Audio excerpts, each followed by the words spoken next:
This is not America. This is Copenhagen in Denmark. Good design is everywhere, and it certainly is here too. For this episode, I'm hosting the show from this beautiful European design hub. This is a very special series about design and innovation. People and companies designing brilliant ideas and solutions. Welcome to America by Design.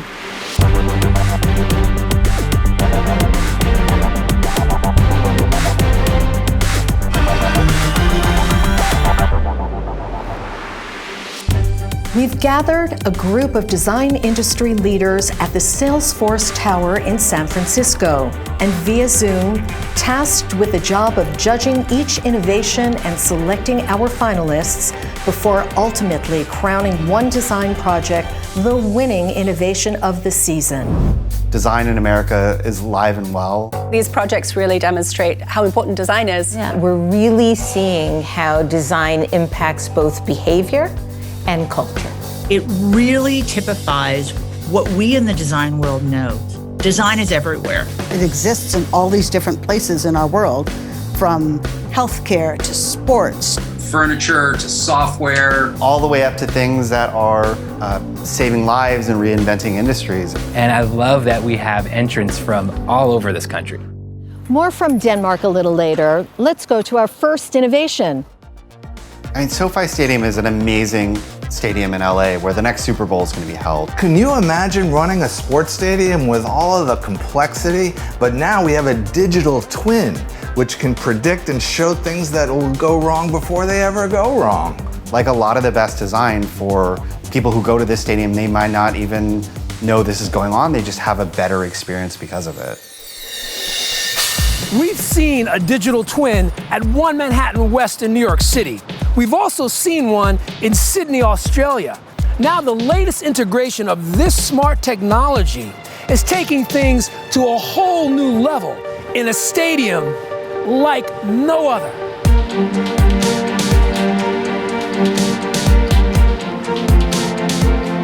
Welcome to SoFi Stadium in sunny Inglewood, California.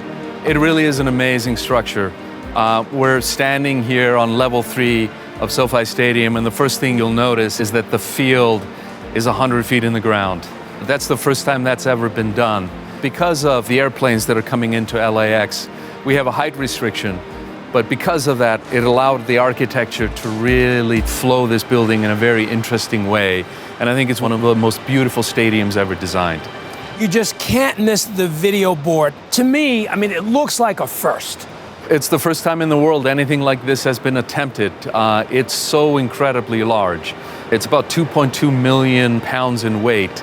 And then it's driven by the first of its kind in the industry, 4K HDR live production facility. Obviously, the hardware that we're looking at is leading edge, but the software, right? The technology here at SoFi is also on the forefront. The complexity of all of the equipment and all of the operating parameters that we have. You can imagine just the amount of data that is surrounding all of that. And so we partnered with a company called Willow. Willow, yeah. To build a digital twin.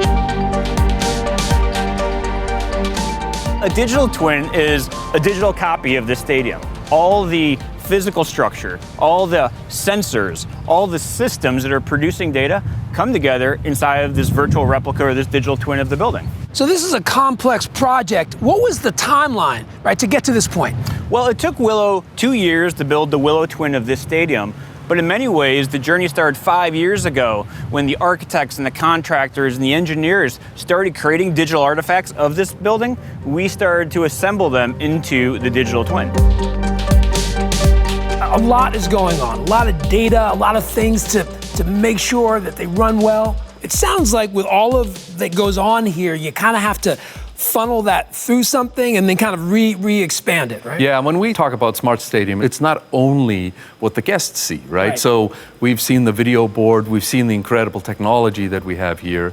But we also thought about how can technology help the people that work here? How can we make operating and managing this building a little bit easier? One of the things that we talk about a lot here is our energy use, energy infrastructure. We have 13 megawatts connected load through our switchgear building here in the stadium. Having the twin to kind of see that infrastructure, the data that pulls that electrical energy use for us is very useful in terms of, how we plan our month, how we reduce our energy consumption. So, are you ready for your digital twin training? I'm ready. Yeah. What's going on? Well, for the Willow Twin, because we are aggregating so much information and we're pulling it into one spot and then resurfacing it, we have to teach everyone how to use the information. So it's accessible to them. We like to say we're democratizing the data so that everyone can see the information that's important to them. Let's pretend that you're a new member of the operations team and it's your first day. Okay, great. So I'm getting ready to run the whole show. You and a team are going to run the show. That's what I meant. There are a lot of me and the people. team. Yeah, you and the team. Go team. Let's do it. So you come in and you look at the screen, and what do you see? A lot of green. Yes, and green is good. Yeah. I thought so. It's an easy system. Yeah, right. That's like intuitive. It's an intuitive system, and what we're also looking at with the operations team is what pieces of equipment are drawing the most from the grid and pulling that electricity. And those are also flagged here for the team. And what they can do then is take action on it. Right. So we tie into the ticketing system here, and they can take action on these insights and get the right teammates to the right spot.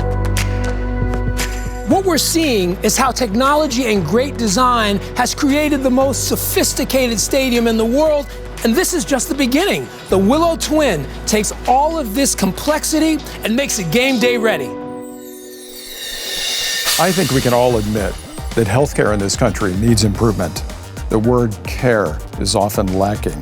Making healthcare go from being so typically intimidating to making it more welcoming and really designing for a 360 understanding of human nature.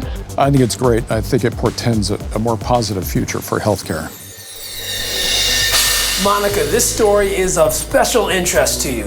Yes, I actually remodeled a private clinic in Mexico, and there's so many things to consider. Many design disciplines need to just come together. Yes, I mean, it's user experience, interiors, ambient environment. It's such a big and complex idea. Welcome to our clinic. Thank you, thanks for having us. What's the basic premise of this model? Trying to wrap my head around it. Yeah, I think aspects of the US healthcare system are kind of hard to understand. So let me start with an example. You would never pay a mechanic to just work on your car. You'd pay a mechanic to fix your car. Right. But unfortunately, the US healthcare system doesn't work that way. The US healthcare system gets paid for the services they provide, even if those services don't have a positive outcome on our health. The second problem is, if you brought your car to a mechanic because you had engine failure, because you hadn't bothered to do the preventive maintenance like oil changes, that's a failure on your part. Totally. And the US healthcare system fundamentally suffers the same failure because the system does things that it gets paid well for. And usually that's after you've gotten sick. So that makes the US healthcare system more of a sick care system, which is also not what we want. And that means we have to reorient the way we do things entirely differently. This doesn't feel like a clinic.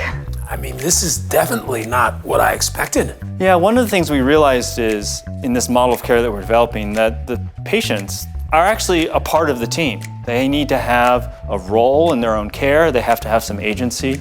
And one of the things that we're trying to do is to create an experience for them that's uniquely different and signals that the model is actually really different as well. Stacy, I gotta tell you, this feels more like a nice hotel. So let me ask you this question. What do you actually expect when you walk into a traditional medical clinic? Sports Illustrated. To wait a long time. Now, what you guys are essentially describing is a waiting room. And the big shift for us is actually not to force people to wait, because that's an indication that the system cares more about its priorities than it does the individuals. And so in this space, you have choice about where you sit, who you come with, how you spend your time, and what you do with it. Oh man, this is that point. Don't like it. Walking into the room. Right? I never know what to do here. Like, where am I supposed to sit? Yeah, you've got it exactly right. Every time you walk into a traditional clinic room, you feel like you're a visitor in a room that belongs to somebody else. We imagined this really differently, and we started by calling it the care room, because that's really what it's all about. So take a seat. So the goal of this room is actually to get you to feel comfortable, like this is a place that you're going to reside and own for a little while, because you will.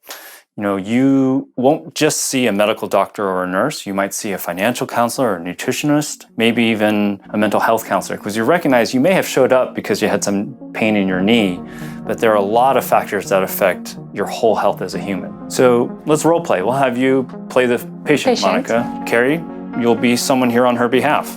Sounds good. Hello. Hi. So you're the doctor, Dr. Koenig. Yes, but if you could call me Carl, that would be great. So what will be happening is we actually will talk about your diagnosis, which based on these x-rays is osteoarthritis of the knee. So that's not cancer, okay, not gonna kill you. And so we have the opportunity in our team to help engage with you. So I'm the expert on your knee, but with my team, we are the experts on taking care of you and this condition in the context of you. And let's say that you said, hey, I would like to try and lose some weight and do physical therapy. Then the way this works is I would actually go outside and I'll have a conversation with our physical therapist who will come in and start working with you on that today. And then after that, we will go and get our dietitian and I will have told them all about you. And so they'll come in and start a conversation with you about, hey, how are we gonna help you achieve that weight loss that you've identified as your goal? So all healthcare providers come from that door? They do, and so we don't have a brain surgeon standing out there if Correct. you needed that, right? But all of the providers that make sense in the care of the condition that you have, we have on our team. So that door is like becoming like the magic door? Yes, it's so efficient. Absolutely. Yeah, I don't know about you, but I'm really curious to know what goes on behind the curtain. All right, well, because we're on a first name basis and we're all getting along so well, I'm gonna take you back and show you how our team is transforming healthcare. Great, let's go. This is different. I mean, what do you think, Monica? Yeah, it looks amazing. What is happening here? What are we looking at exactly? So this is our bullpen space. This is where I'd say the magic is. Our team has an open space where we individually converse about every patient that we're gonna see. There's no cubicles, there's, people have a little bit of space to do their documentation and work, but the conversation is going on all the time. Right.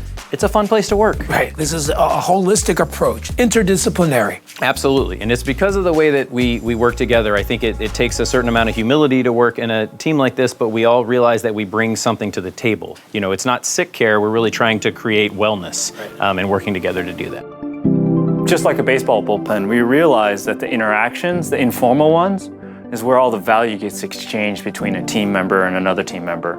And so we said, why not make that intentional? Design the space so that people actually collide all the time so those value exchanges happen more frequently. And they're close. Yeah, one of the objections we originally heard was the physician saying, hey, I don't want to have to walk a mile to go see a patient. And we said, well, how about 11 steps? Because the design of this space means from the center of this bullpen to any patient room is no more than 11 steps. What you've seen here is essentially a demonstration of what happens when you go beyond just a single discipline of design. You can achieve a model change, an effect at scale, which you couldn't applying just one discipline. IBM is proud to present the first ever Empower Award in partnership with America by Design. The Empower Award recognizes and celebrates diverse design teams and an approach to design that considers the needs, experiences, and aspirations of all possible users and audiences. The award will highlight standout projects that deliver innovative end products that are inclusive and accessible to all people. We have seen some amazing projects, and to be honest, it's going to be hard to make this decision, but I cannot wait to pick a winner. We've gathered a group of design industry leaders to select the best design innovations from around America. Which innovations will make it through to our Best of the Best final later in the season? These days, we all know how important clean hands are. Hand washing has never been more top of mind, and this was trying to bring it to the masses. It certainly will have appeal to schools and to cafeterias, to doctors' offices. And it's using surprisingly natural ingredients to get the job done. Hey, a quick science lesson. So ozone has long been used to kill germs. For example, water bottles are filled with ozone prior to being sealed. However, these guys realize that now is the time to take this technology and do something more. Hey Tom, do people understand ozone? No, they don't. There's a lot of confusion that consumers have about ozone. So kind of like the ozone layer. Exactly. And so when we did talk to doctors and nurses, they got it immediately. They understand ozone as nature's powerful disinfectant, all natural. You know what? Let's take this conversation into the bathroom. Okay. Let me see you wash your hands. All right.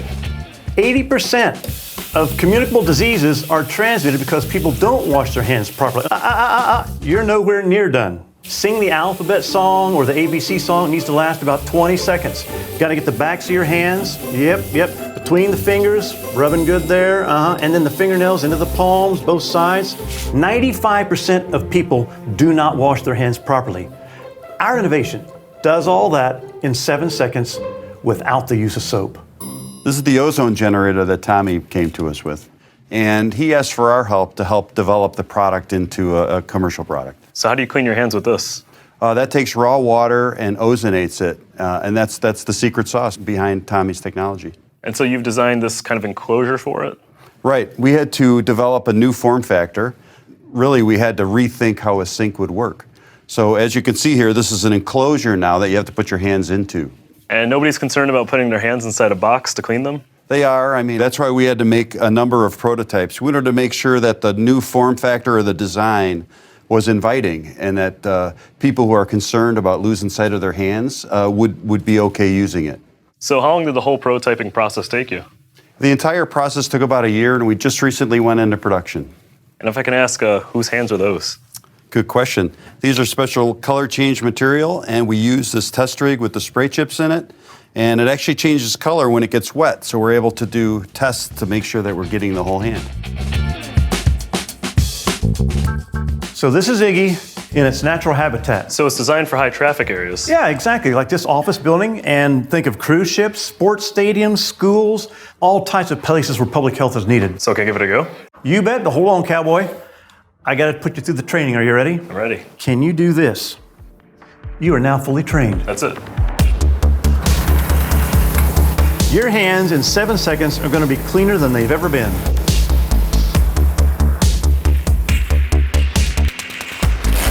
So what's that noise? That's the fan. Iggy's keeping the environment safe so that there's no off-gassing coming out. Your hands are now cleaner than if you were to stick them down in a bucket full of bleach for 30 seconds. And they feel pretty soft, too. Exactly. O3 turns back into oxygen, so you're just putting oxygen on the hands to keep them soft. I like it. Dr. Beauchamp, this has very exciting applications in the medical space. It's very exciting. We at Mayo Clinic are working with 3OE to try and explore ways of getting this into the hospital setting. So is this better than washing your hands? Yes, it's better than washing your hands. We're hopefully applying this into patients' wounds, infected wounds, or the prevention of infection in patients who are undergoing surgery. So we all know of doctors scrubbing their hands pretty aggressively. Is this going to put an end to that? We hope so. We're hoping to have a version that we can use in lieu of a scrub sink so that surgeons can have their whole arm sterilized in a matter of seconds. There's never been a greater focus on hand washing than there is now, and this innovation could have not come at a better time. The potential is enormous. This is a fantastic product, and it's working very well for diabetes sufferers. We're talking about people managing a chronic illness, and this product is really a life-changing solution for them. And I loved the fact that parents could check on their children's insulin levels. I really think this is a great advancement in healthcare. Design plays many important commercial and cultural roles. It can help generate mood and excitement. It can help alleviate confusion, and in some circumstances, it can even remove fear and intimidation. Alex. Hey, Paul. I hear you're transforming the lives of millions. That's right, making it easier to live with diabetes. Diabetes. Now, my understanding that's a chronic condition, correct? No cure, and millions around the globe live with it. So how's it managed? You know, for most people, it's a blood glucose meter. You take a test strip out, put it into the meter, get out the lancet, prick your finger, draw some blood. Every time? Every time. Every day? Yeah, a dozen times a day. Huh. And in 5 seconds later, you're gonna have a test result. You know, it seems a bit antiquated to me. Is that fair? Absolutely.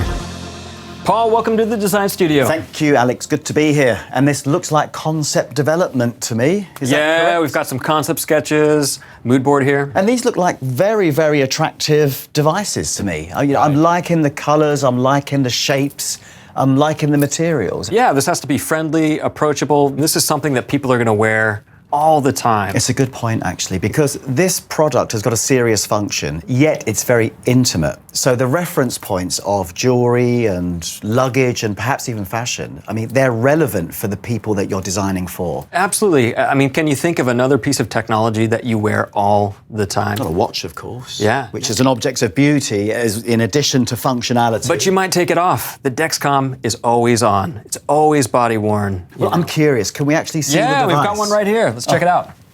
Well, it's tiny. Absolutely, it's small. What exactly is this? This is a wearable sensor. You wear that for 10 days. And where do I wear it? On the arm? You're going to wear it on your abdomen. So lower part of the body here? That's correct. And I wear this thing 24/7? 24/7. I can bathe with it? Yep. Swim with it? No problem. Dance with it? All of those things. So what's this thing actually measuring? Glucose. It sends that data to an app.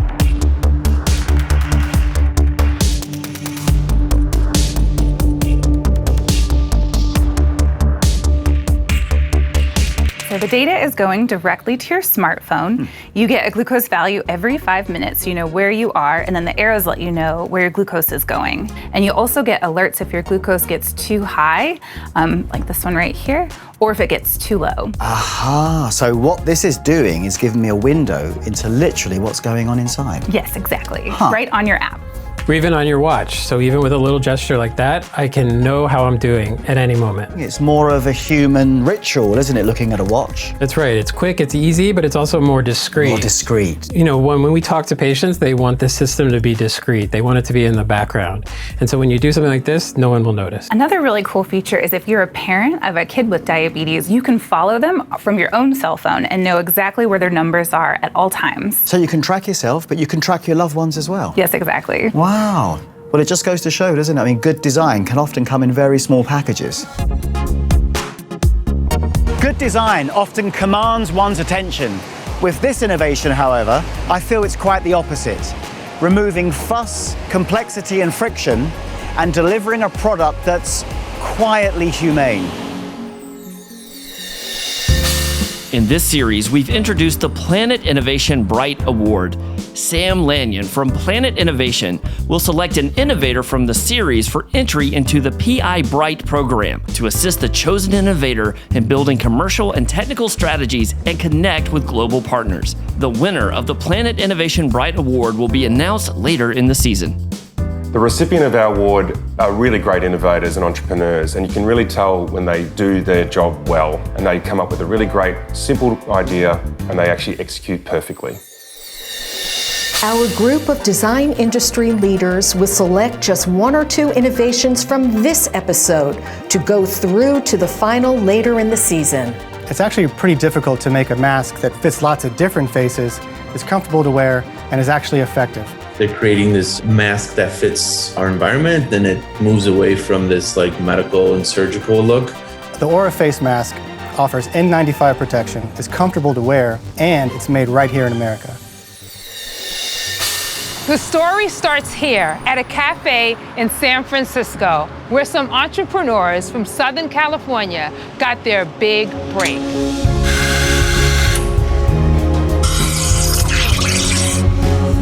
So Vivian, how does the cafe fit in? So 6 years ago, we just finished a big pitch to a venture capitalist in the city, and we were sitting here having a cup of coffee and really contemplating if we can move, work, and live here. So the pitch obviously went well, right? Because here you are.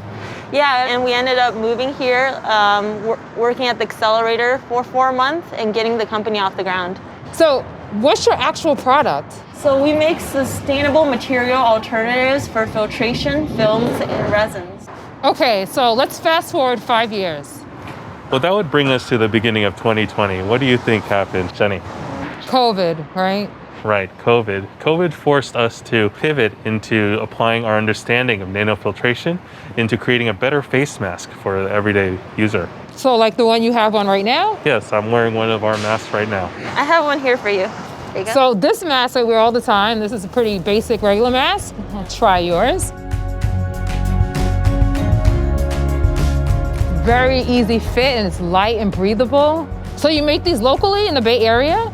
Well, initially we tried, but the numbers just did not work out. And we decided that with our goal of producing sustainably, manufacturing in the United States, we had to go somewhere else. And so where did you go? We packed our bags for Reno, Nevada. So, wow, look at this thing. What on earth is this? So this is a bespoke machine that we were designed for the purpose of our automation and scale up. So we load our materials here and we're able to create masks using this one machine. So we use a nanofilter material as the core of our filtration. Nanofilter? What's that? So a nanofilter is essentially a much smaller filtration media than the traditional filter. You can think of it as a smaller fishing net, so we can really capture some of those very bad smaller particles that can enter your body. And at every stage, more and more components and features are added as the material moves along. This is actually ultrasonic welding stations, and what this does is it keeps the material's integrity while being able to combine the materials. I mean, welding and fabric. These are things that I would never have thought of.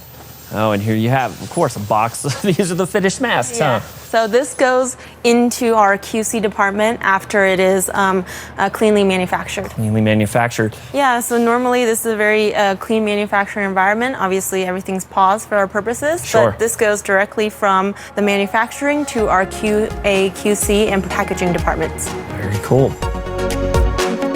So Reno is a central hub of a lot of growth in terms of innovation, tech, and manufacturing. So it made a lot of sense from a business perspective to build our pilot manufacturing facility here in Reno. I mean, our mission as a company has always been to reduce our carbon footprint while making a community impact. You know, we think about the whole life cycle of where our product comes from the minute that it's made all the way to where it's being shipped to.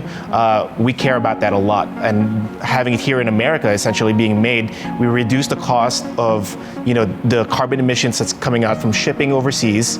And also, the best part about it is to be really hands-on in reiterating our products and making better future ones as well. You know, we are Americans, and we could have taken the easy route of bringing our manufacturing overseas to be able to fulfill our scaling issue. However, we really wanted to build and contribute to building out our critical infrastructure here in the United States. You know, as amazing as this product is, the thing that I'm struck by is that it's not really about the product. It's really more about the process, the machinery, the distribution, the materials, all of those things working together to push us to the future, one step at a time. Ooh, that's my cue, I'm out. It's nearly time to announce which innovations from this episode will make it through to our Best of the Best final later in the season. But first, a ByDesign International Spotlight. It's interesting to look at other cultures and how they think and approach design. There's a strong design philosophy here in Denmark, and that's what I'm here to explore. Christina, what is Danish design? Well, we actually put a lot of effort into figuring that out. So we looked at products and solutions, hundreds of them, from the past until today. And by that, we have identified 10 values that are unique to Danish design. Values such as human, social, simple, holistic, and user-driven. Individually, they are not unique to Danish design, but as a DNA strength, they are. So this, it looks like a lamp, but it contains AI technology and it stands on a desk at the emergency offices. And what it does, it listens in on the call and can very fast detect whether there is a cardio arrest much faster than the operator. And we know every second counts when it comes to heart attack. Yes. This looks like a pillow, and it is a pillow, but it also contains music and vibrations. And it's developed and designed for people suffering from dementia or Alzheimer, who often gets, very frustrated, angry, a lot of anxiety. So having this pillow really calm them down. It's very comforting. So it's working. It is. It's very calming. Yeah, that's good. And last but not least is the airbird. So there's sensors within this airbird, and what it does, it actually measures the indoor climate and the air pollution. It resembles the canaries that were sent into coal mines. Yeah, there is this link. To test the air quality. And it has been positioned in a lot of classrooms around in Denmark, and it helps teachers having conversations with children on the importance of indoor climate. I recognize this. This is another Danish Design Award winner. Congratulations. Thank you very much. Thank you. It's the soft lounge chair. Oh, I understand the name. This is hard as wood, but it is so comfortable. Exactly. Yeah. So what do we have here? So we actually have one of our chairs, and one of the things we are focusing on is what we call component-based design. You actually, when you receive it in a flat box like this, and then when you open up the box, you see these wooden pieces. Hopefully got the benefit of actually experiencing the nice materials that the chair is made out of.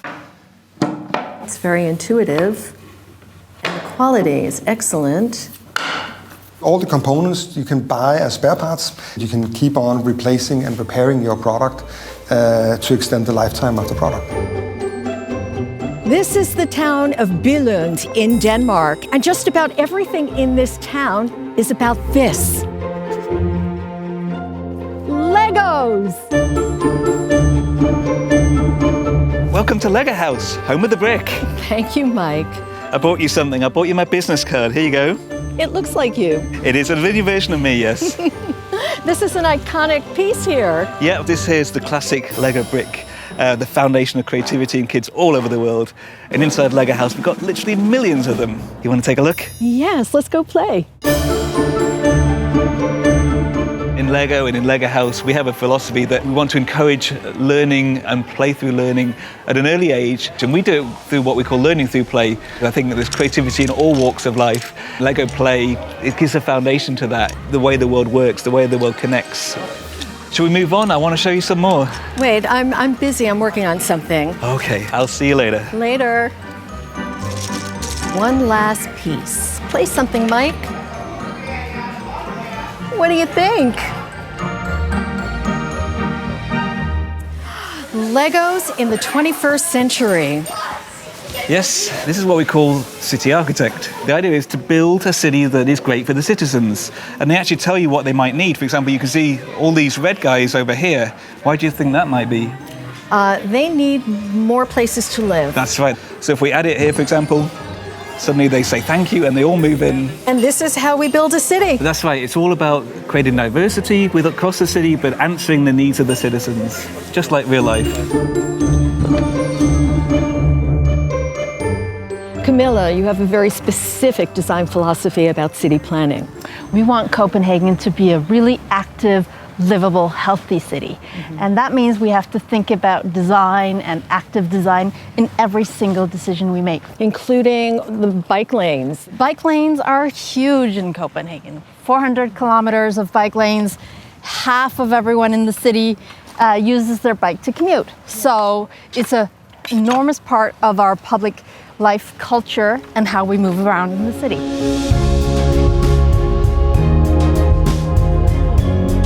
This is quite a special building, isn't it, Camila? It's a very special building. We're on a playground, but we're also on top of a huge battery. And it collects all the solar energy for the entire neighborhood.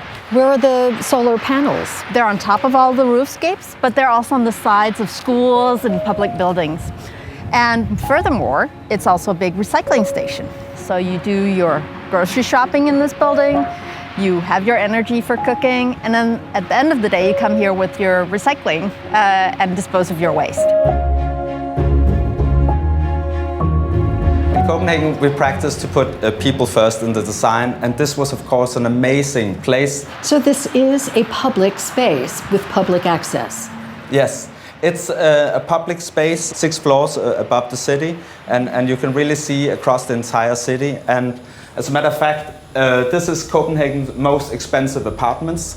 And basically up here, you almost have the same. You have an amazing view all the way to Sweden. For everyone? For everyone. There's much to take home from Denmark. Design is purpose and function driven, but truly humanistic and heartfelt at the core. You can enjoy an extended feature story on my fun visit to LEGO at americabydesigntv.com. The countdown is on to July 17th. Go to americabydesigntv.com for our special extended final episode to find out which innovation wins the season. And by watching exclusively online, you have 10 chances to win a Wacom Intuos Pro Small for design on the go with a 1-year subscription loaded of Adobe Creative Cloud. Yes, we're giving away 10. From July 17th, our top 10 final for the season launches on americabydesigntv.com. Now it's time to reveal which innovations from this episode will go through to the best of the best final later in the season. I'm really happy to see this project advance into the top 10. This is the kind of project that we designers really need to spend more time focusing on. I love that this is about designing for the human. I love that this is a refreshing new approach. I am really pleased that the jurors agree that this is a very important product. This is another product that really deserves to be in the final. Dexcom G6 is really changing people's life. Which design innovation from the series do you think should win? Vote for your favorite project in the Narmbe People's Choice Award. Just by casting your vote, you could win one of 3 designer homewares. Steve Cozzolino's Curvo Wine Rack, Karim Rashid's Morphic Chip and Dip, and Scott Henderson's Chillable Salad Bowl with Servers, all commissioned by Narmbe. Design your life. Go to americabydesigntv.com or scan the QR code on the screen and cast your vote in the Narmbe People's Choice Award. Good luck. Congratulations to those innovators, and we wish them well in the final. Goodbye from Denmark, and join us next time for more design innovations on America by Design. For more information on any of the innovations featured and to cast your vote in the Narmbe People's Choice Award, go to americabydesigntv.com.